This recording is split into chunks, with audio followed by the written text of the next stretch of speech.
But even when you're not in a full-time kollel or Beis Medrash, you still got to continue to grow. You got to steig. Aliyah in Torah is not an all or nothing. People make a mistake sometimes. I'm either like fully immersed or forget about it. That's a very, very big mistake. A person has to grow. So in whatever environment you're in, you can become a Talmid Chacham, you can finish Shas, you can know many, many sugyas. And if we have the opportunity to do it, that means we have the responsibility to do it. Anything we're able to do in Reconnect, HaKadosh Baruch Hu expects us to do. We're here at Yarchei Kallah learning with all businessmen and reconnecting to Ohr Somayach. I always tell my kids, I say, your best friends are the ones that you spend time learning Torah together with. A highlight for me was definitely seeing Rabbi Breitowitz, learning with Rabbi Breitowitz on the Yarchei Kallah. Someone I always saw in speeches and listened to his Q&A. He's always so clear in a special anav way. To see him in person and to hear from him was an incredible experience. My name is Anthony Knopf. I live in Montreal. I'm the rabbi of Congregation Beth Orah. It's a tremendous privilege to hear shiurim from such world-class Talmidei Chachamim, Rabbi Breitowitz, Rabbi Weiss. Hi, my name is Yelshima Kestemam. I'm from Monsey. I heard about the Yarchei Kallah program through Rabbi Breitowitz's shiurim. I can say I come from a Hasidic background, Baruch Hashem, but I'm going home and I'm inspired to become a Bal Shiva. The Navi says there will come days before Mashiach that people will be hungry and thirsty to hear the Dvar Hashem. And this is what we're seeing here in Ohr Somayach. Thank you so much. This is the very first official Yarchei Kallah trip. I heard about it through the alumni email. I was very, very excited for Ohr Somayach to start such program. It is amazing. It's just hard to believe it's the first time in my life that I'm in Ohr Somayach. There are very few Jews in the entire world, in the frum world, that didn't hear of Ohr Somayach. Maybe first, foremost, definitely one of the greatest centers of Kiruv L'Choikim in the entire world, and for decades. So for me, it's a zchus and a privilege to be here. Not marry, because it came up here. Remember there was a group of people who could not establish that they were Kohanim, and that primarily is because of their mother or their grandmother or somebody in their maternal line, which can effectively not make them a Kohen. Now again, in terms of who can a Kohen marry, so a Kohen, or let's say who a Kohen cannot marry. A Kohen cannot marry a Grusha, a woman that received a get. A Kohen, including, by the way, if the Kohen himself divorced his wife. In fact, the Gemara in Bava Basra says that, although we don't follow it today, that when a Kohen wants to be megarish his wife, the writing of the get is made extremely cumbersome and lengthy. Because if a regular person divorces his wife, he's allowed to remarry her until she marries somebody else. And then if she's widowed or divorced, he cannot remarry her. But other than that, there actually is considered to be a mitzvah to remarry the wife that you divorced. There's an old joke about that. I'm not sure if I should tell it to you. It may not be in the best taste. I'll tell you the joke. The joke is that this husband and wife were fighting all the time, and they never made shalom. And finally, the man gives her a get. And 5 minutes later, they come to the rabbi who just gave them the get, said, we'd like to get married again. So the rabbi said, well, you guys fight all the time. That's why you got divorced. He says, well, for a second marriage, it's tolerable. It's not good for a first marriage, but, second marriage, we're less fussy. Okay, so there actually is a mitzvah to remarry your wife after a get until she married somebody else. A Kohen, however, cannot marry his divorced wife, and that is why, because it's irrevocable, Chazal made the writing of a get for a Kohen a very lengthy and convoluted procedure. This is the last parak of Bava Basra. Okay, so a Kohen cannot marry a Grusha, a Kohen cannot marry a Giores, a Kohen cannot marry a woman that has had intercourse with a non-Jew, or God forbid, incestuous. So if a woman had been even raped by her father or her brother, for example, she would not be allowed, or by a non-Jew, or consensual, it makes no difference, consensual or non-consensual. she cannot be with, she cannot marry a Kohen. And indeed, this is going to be a big problem. This is a very serious problem if she committed adultery. A woman who committed adultery under her husband would not be allowed to marry a Kohen, and that includes if her husband is the Kohen under whom she committed adultery. Okay. Now, in addition, there is a concept called halala. Now, halala is a bit complicated. Halala means a child that is, or well, it's a woman, a female child that is born from a violation of kahuna laws, which means the following. Kohen marries Grusha, has a daughter. Now, that daughter is not a mamzer. That daughter is a regular Jew, and she can marry anybody she wants, but she's not allowed to marry a Kohen. And the technical name for her is, she is called a halala. Halala means a woman who is desecrated from kahuna, and the definition of halala is someone that is born from a violation of the Kohen laws. So this would apply to the daughter of a Kohen from a Grusha, or a Kohen from a Giores, or a Kohen from a woman that had relations with a non-Jew, or incest. In all of these cases, the daughter is a halala, and she cannot marry a Kohen. Now, what if instead of having a daughter, they have a son? Okay, Kohen marries a Grusha. The daughter is called a halala. The son is called a halal. Now, what is the halachic difference? So the truth is they are very, very different, although they are generated from the same transaction, so to speak. A halal is not a Kohen. So kahuna ends right then. Kohen marries a Grusha. The son is not a Kohen. However, he's allowed to marry a bas Kohen. He has no marital restrictions. A halala, a Kohen cannot marry a halala. Now, what gets strange is this. Although a halala cannot marry a Kohen, but her child could marry a Kohen. So, example, if Kohen marries a Grusha, they have a daughter. The daughter is a halala. The halala cannot marry a Kohen. And by the way, if she did marry a Kohen, their daughter would be a halala because that comes from a violation of the Kohen laws. But let's say the halala does not marry a Kohen. The halala marries a Yisrael. A Yisrael marries a halala. So their daughter can marry a Kohen. Meaning the pagam of halala is not transmitted to the next generation via the female. However, the halal actually does create a stigma to his daughter. So again, case is the following.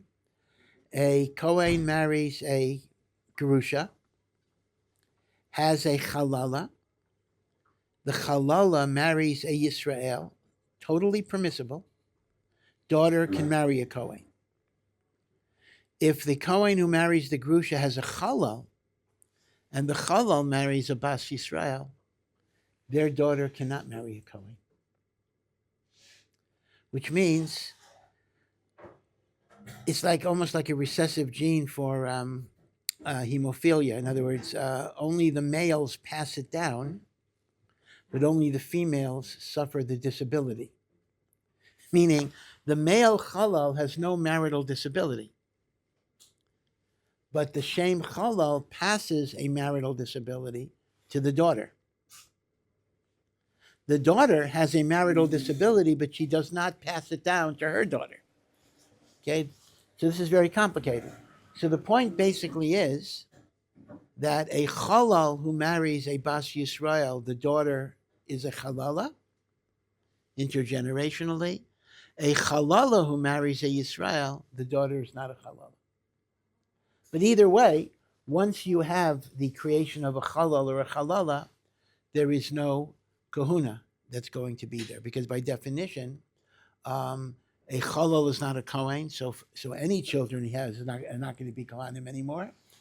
And a chalala, although she might be a bas kohen, but if she marries a kohen, their child is going to be a chalal or a chalala as well. Not because the mother, again, if a kohen marries a chalala, this is a little tricky. The reason why their child is a chalal or a chalala is not because the mother is a chalala. The mother doesn't pass any psul down. The reason is the kids are chalalim by original definition because they were born from Isurei Kahuna. Okay, it's not that they get the mother's psul. They don't get the mother's psul. They have their own psul. Because the same way that the child of a Kohen who marries a Gerusha is a chalal or a chalala, a Kohen who marries a chalala, the child will be a chalal or a chalala, not because they get it from the mother, but because they are generated by that same process. So the point was, I don't want to repeat everything we talked about last week, but the point therefore is that just because you are biologically descended from a Kohen doesn't mean you're a Kohen. There's so many different ways you can lose it. Now, to take an extreme example, which is not even about halala, if a Kohen marries a non-Jewish woman, not a Gioris, the Kohen marries a non-Jewish woman. Not only is the kid not a Kohen, the kid is a Goy. The child is a non-Jewish person. And yet, biologically, they are a direct descendant of Aaron. So for Shteitzach, whether the person converts or not, he's not going to become a Kohen. In fact, there was a famous guy, he died, I think he died last year. His name was William Cohen.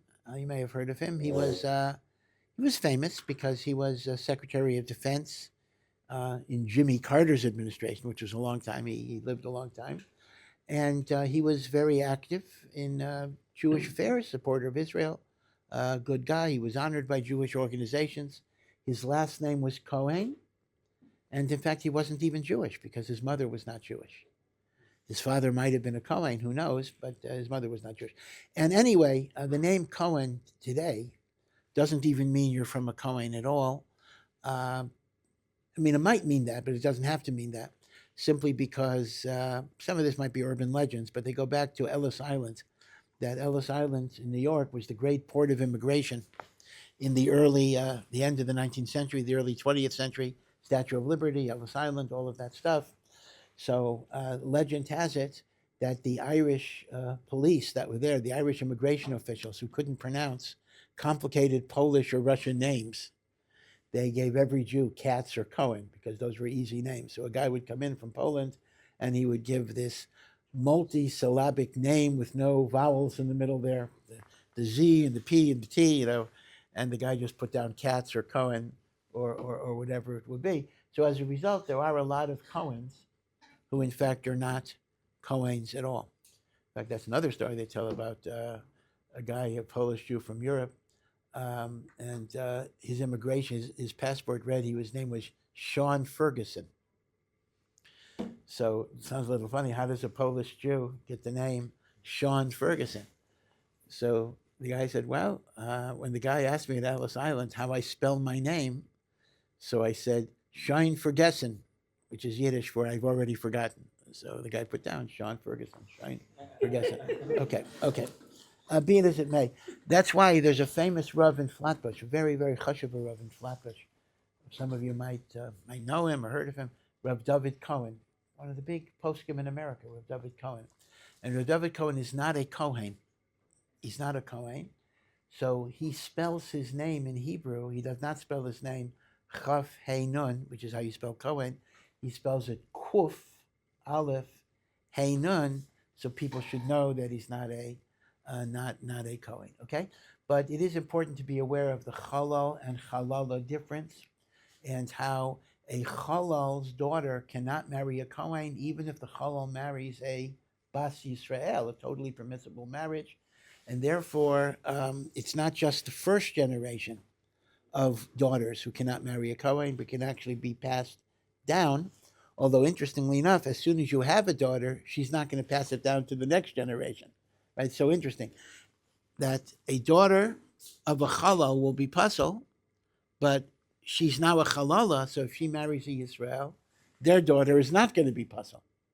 to marry a Kohen, right? It's interesting that it will keep on going as long as there's a male halal, and it will infect the first female, but it will stop with that female and not go any further. So it's very, very interesting. So a halal marries a Bas Yisrael.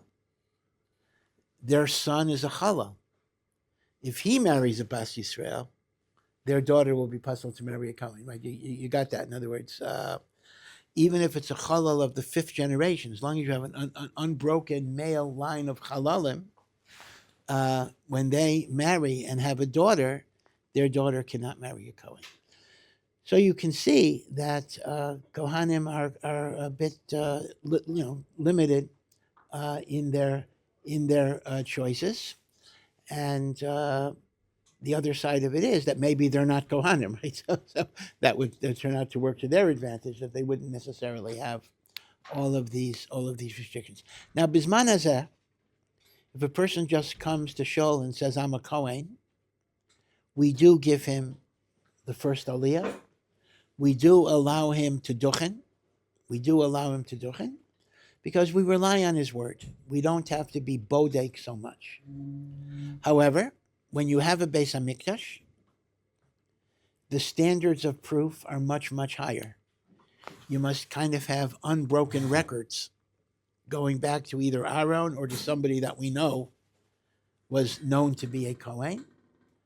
In fact, it actually brings down that one of the ways you can establish you're a Kohen for purposes of service in the Beis HaMikdash is that you can identify an ancestor who actually served in the Beis HaMikdash. Even if he didn't go as far as Aaron, you can trace it to that ancestor.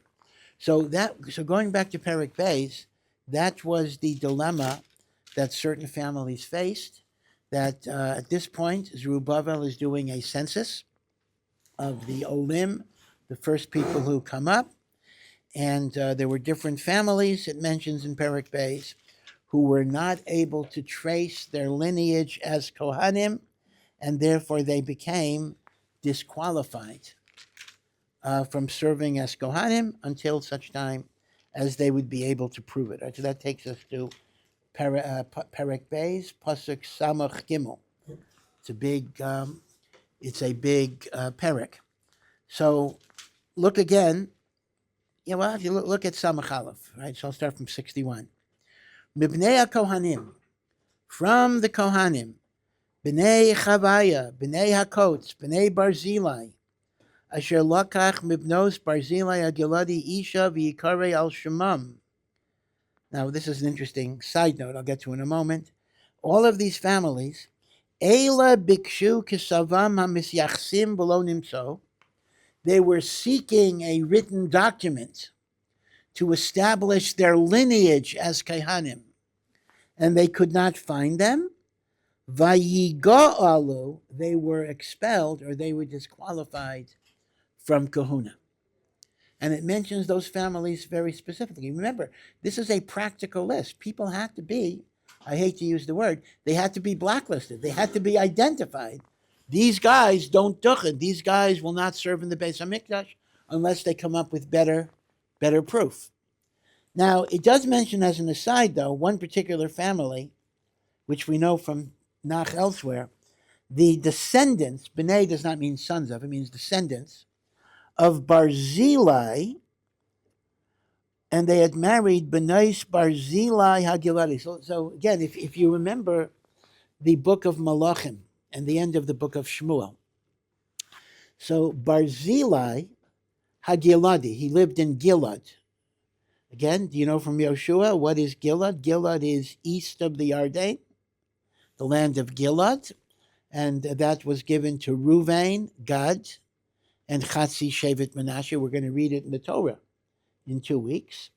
Now, Barzilai HaGiladi is a little bit of a hero status, although Chazal view him in both positive and negative ways, because when David HaMelech was running away from Avshalom, who wanted to kill him, Barzilai HaGiladi gave David HaMelech provisions and shelter and protection. So Barzillai was one of the people who stood up for David HaMelech at a time when David HaMelech was going through a very difficult time. And in the book of Malachim, on David HaMelech's deathbed, he left an instruction to Shlomo HaMelech that please reward Barzillai HaGiladi for the chesed that he showed me in my time of vulnerability. And the book of Malachim basically says that Shlomo HaMelech then offers, after David dies, Shlomo HaMelech offers Barzillai to have a place in the king's palace. He could eat at the king's table, etc. And Barzillai basically says, I'm an old man, my teeth don't work, my digestion doesn't work. He says, let me just stay at home and let me die at home. And Barzillai declines the offer by saying, I'd rather just stay at home. Now, Chazal actually see, Chazal view this in a bit of a negative way. They say that Barzillai was kind of sexually promiscuous and he prematurely became old because of all of the fooling around that he was doing. So Chazal take a Posek that's relatively innocuous and they actually turn it into a bit of a negative judgment. But it is fascinating that Barzillai makes a reappearance hundreds of years later in this census, that there were Kohanim who were called the descendants of Barzillai HaGiladi. He was not a Kohen, because they married the daughters of Barzillai, but because Barzillai was so prominent and so wealthy, they took on the last name, kind of speak, of Barzillai, meaning they were allegedly Kohanim who were known as the descendants of Barzillai. And this is a feature that actually occurs later in Jewish history as well, that sometimes when people married into families that were very, very prominent, but it was on the wife's side, they took on the name of the wife's family instead of their own family, because the wife's family was more prominent. In fact, that is actually the case with Rabbi Yashiv, not Rabbi Yashiv, but Rabbi Yashiv's father. Yashiv was not the family name of Rabbi Yashiv's father. I don't remember what it was, but Rabbi Yashiv's father married the daughter of Rav Shlomo Yashiv, who was the famous Makubal, the Leshem Shavo V'Achlama, and Rabbi Yashiv's father took on the family name of his father-in-law, which was his wife's father. Some of it might be to avoid the Russian draft. There may be other reasons for it. But we find this later as well. In fact, even take a name like the Ramah. Right, the Ramah. The Ramah was the great Rav of Krakow, who lived in the 1500s, and he is the source of Ashkenazi Psak, right, in the Shulchan Aruch, right? So what is the Ramah abbreviation of? Rav Moshe Isserlis. Rav Moshe Isserlis means basically the of the family of Isser. So that was okay. But then you take the Marsha, right? So what is it? Shmuel Adels. Adels. So Adel was his mother-in-law, meaning he's Shmuel Adels. He's Adel's kid.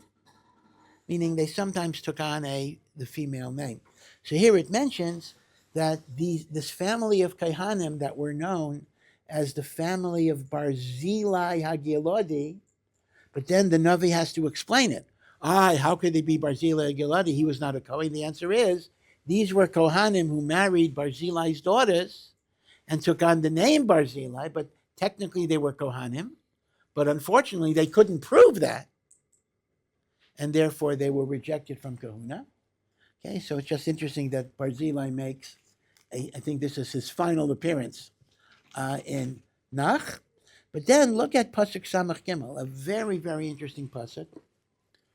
Vayomer Hartirshasa. As a result of these Kohanim not being able to prove their status, the Tirshasa, right, what does that mean? We'll see in a moment. The Tirshasa said to them, Asher lo yochlu mikodesh HaKadoshim, Ad amod kohen leurim ulatumim. Okay, a little bit of yediyah about korbanos from Chumash Vayikra.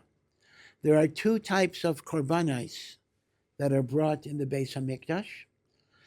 One type of korban is called kachim kalim. Kachim kalim means korbanos of a lesser sanctity. And then there are korbanos that are of a greater sanctity that are called kachei kedoshim, just like the Holy of Holies, but that's a term for the korbanos. So which korbanos are which?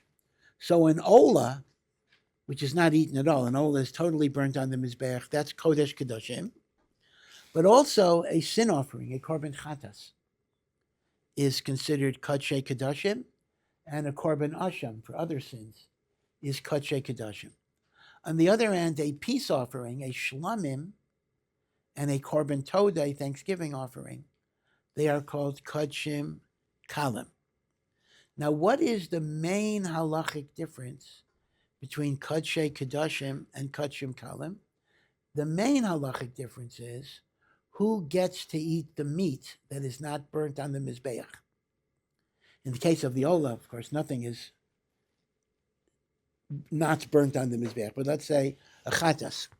So for a chatas and an asham, which are kachei kedoshim, only kohanim can eat the meat, not even their families, and the meat has to be eaten in the courtyard of the Mishkan, or in the Beis Hamikdash, in the Azara, in the courtyard of the temple.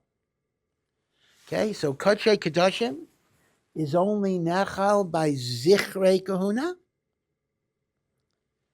within the courtyard of the Mishkan or the Beis Hamikdash. If something, on the other hand, is kachei kalim, like a peace offering or a toda, then the halacha is even a Yisrael can eat it as long as he's tohar, ritually pure.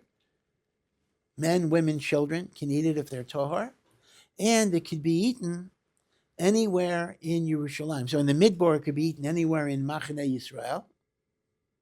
Anywhere in Machane Leviyah. That's to be Yerushalayim, Machane Leviyah. Not only in the Mishkan, and that would translate in here to be Yerushalayim, anywhere in Yerushalayim. I'm sorry, I misspoke. Yerushalayim is Machane Yisrael, so forget it. So in the Midbar, kachim kalim could be eaten even in Machane Yisrael, and Bizman HaMikdash, it could be eaten in the part of Yerushalayim that is surrounded by a wall. So, what the Tirshasa said, and we'll discuss who the Tirshasa is in a moment, says, because you guys cannot prove that you're Kohanim, you are not allowed to eat the meat of kachei kedoshim. So there's no restriction on eating the meat of kachim kalim, because the Yisrael can eat the meat of kachim kalim, but you cannot eat the meat of kachei kedoshim. Now it says until you cannot eat the meat of kachei kedoshim, like a chatas, like an asham, until a kohen arises with the urim v'tumim. So what is that a reference to? So remember, do not confuse the choshen hamishpat with the urim v'tumim. The choshen hamishpat is a breastplate that the Kohen Gadol wears. And on this breastplate, there are 12 jewels in 4 rows of 3, or some say 3 rows of 4, it's machlokas, but 12 jewels. On each of the jewels is engraved the name of a shevet in Am Yisrael. And here, Levi is included, and instead of Ephraim and Menashe, you have Yosef. So that's how you have 12 tribes. And that's called the choshen. That's the breastplate. And the jewels are called avnei choshen. Now, urim b'tumim, you might call the choshen the hardware, and the urim v'tumim is the software. A lot of people get confused. A lot of people think the urim v'tumim is the name of the breastplate and the jewels. That's not true.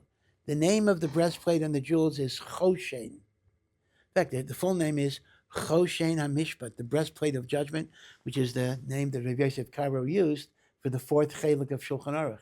Choshen HaMishpat. Okay. Now, the Urim V'Tumim is a piece of parchment. And on the piece of parchment, there are special divine names of Hashem, of which we're not really aware. And when that divine parchment was placed between the folds, because the Choshen folded up into there was like a V shape. There was the jewels in front, but then it folded up. So there was a fold in which this software package could be inserted. So that gave the Choshen a prophetic power to communicate messages from Hashem. Okay, that's called the Urim B'Tumim. Urim, from a lashon of Ohr, the letters lit up, and Tumim is Tamim, it gave a complete message. So that would mean it was a form of prophecy that the Kohen Gadol had with the Urim B'Tumim, that we would ask the Urim B'Tumim, or a melech would ask the Urim B'Tumim, shall we go to war against Midian? So if the answer was yes, so the Chaf of Yisachar lit up, and the Nun of Naphtali, spelling Cain, lit up, letters lit up. If the answer was low, so you had the Lamed of Levi and the Aleph of Reuven. Now you understand, the letters are not in order, so it actually took Ruach HaKodesh to unjumble the letters. Now, Urim B'Tumim was not a good medium for essay answers. You really could not get long answers from the Urim B'Tumim, and that's why there was a whole kind of like AI today. You got to figure out exactly how to ask the question, etc. So you had to ask the question in a correct way. For example, if you simply ask, should we go to war? And the answer is yes, that doesn't mean you're going to win the war. Maybe Hashem is setting you up for failure. So you then have to ask, are we going to be victorious? You have to have follow-up questions. So the Urim B'Tumim was a prophetic medium through which the Choshen HaMishpat communicated messages from Hashem by the lighting up of the letters.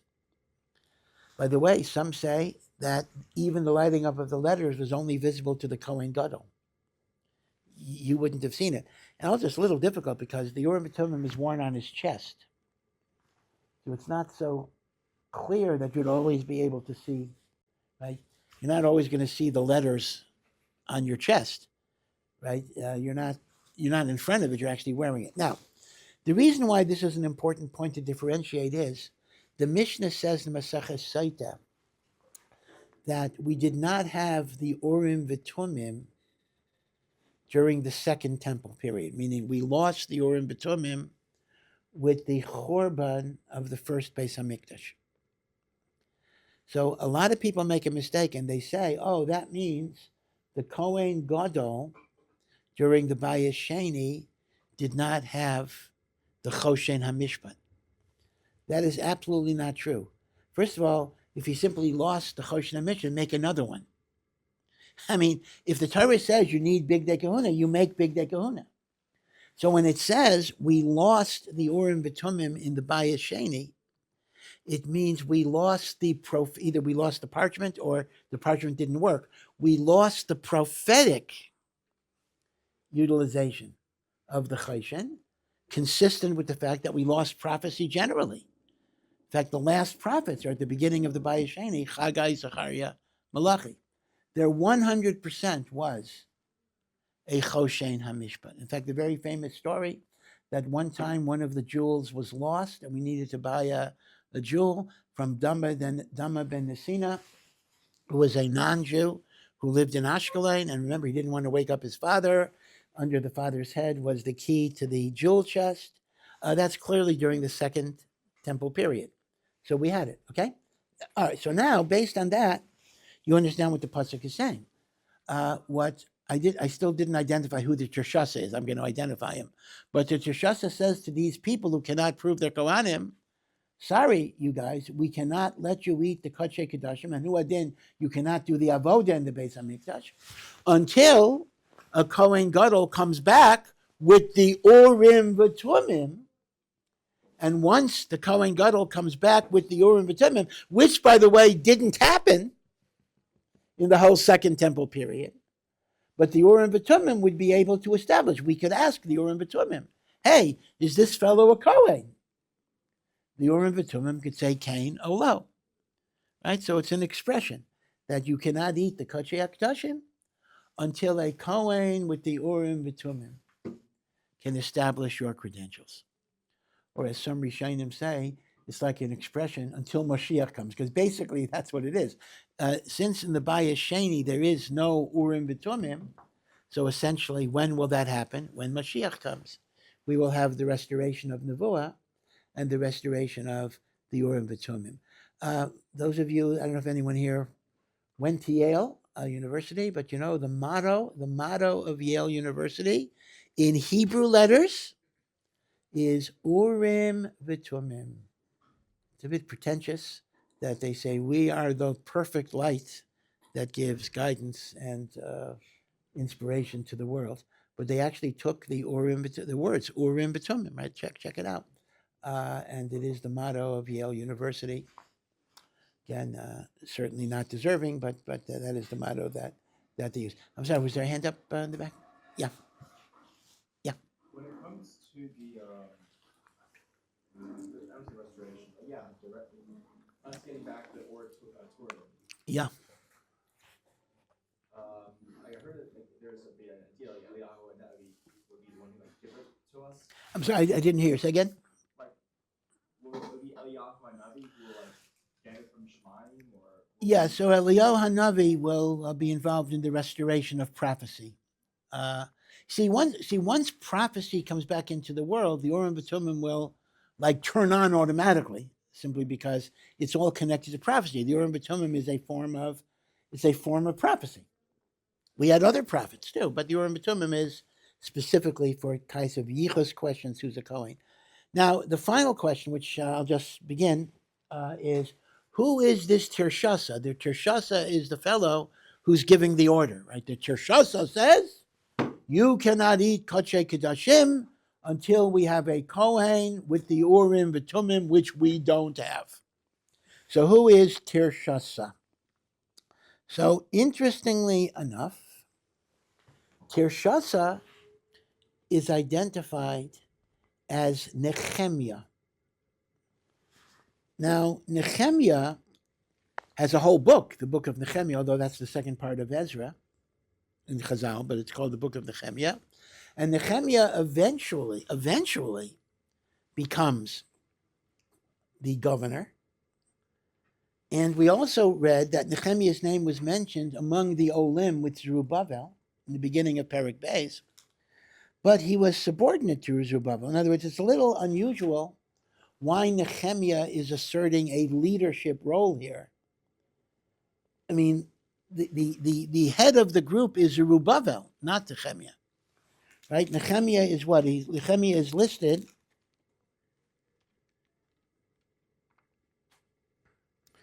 as number 3. Zerubbabel is number 1.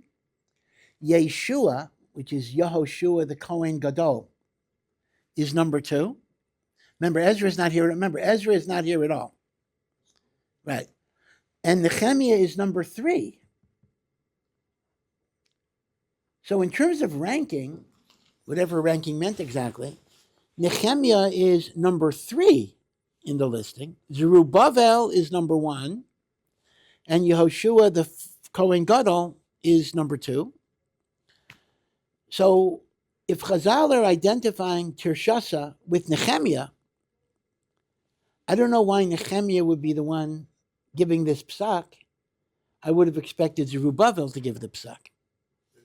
But putting that question aside, I think that's a good question. Why is Nehemiah called Tirshasa?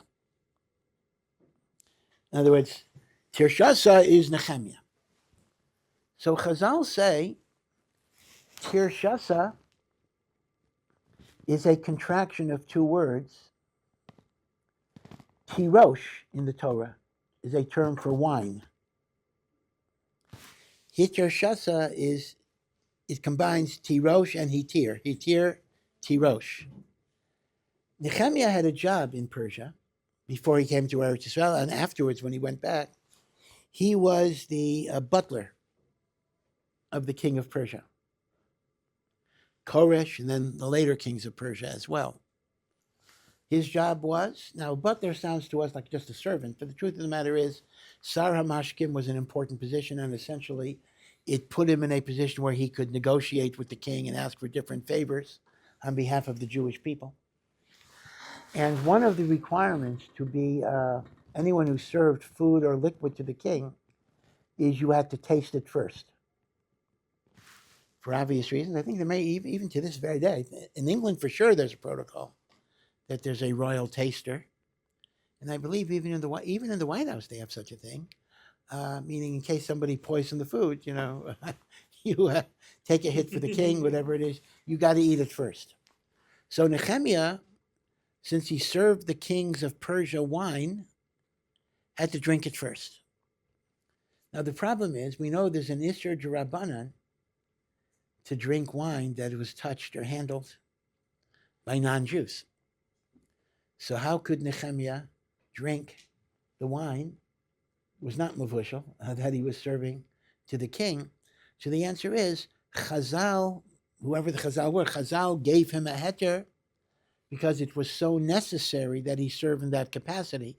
And had he refused to drink the wine, he would not have been able to serve in that capacity. So he was given the name Hitir Shata, meaning they permitted the drinking of the wine. So he got the nickname Hatir Shata.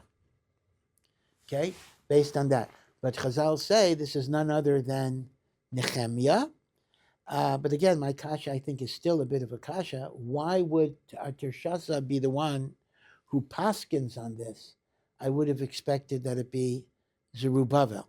Now, Nehemiah eventually takes over from Zerubbabel. I mean, Nehemiah eventually does become the leader, but that's much later. That's after we have the Bayit Sheni and the like.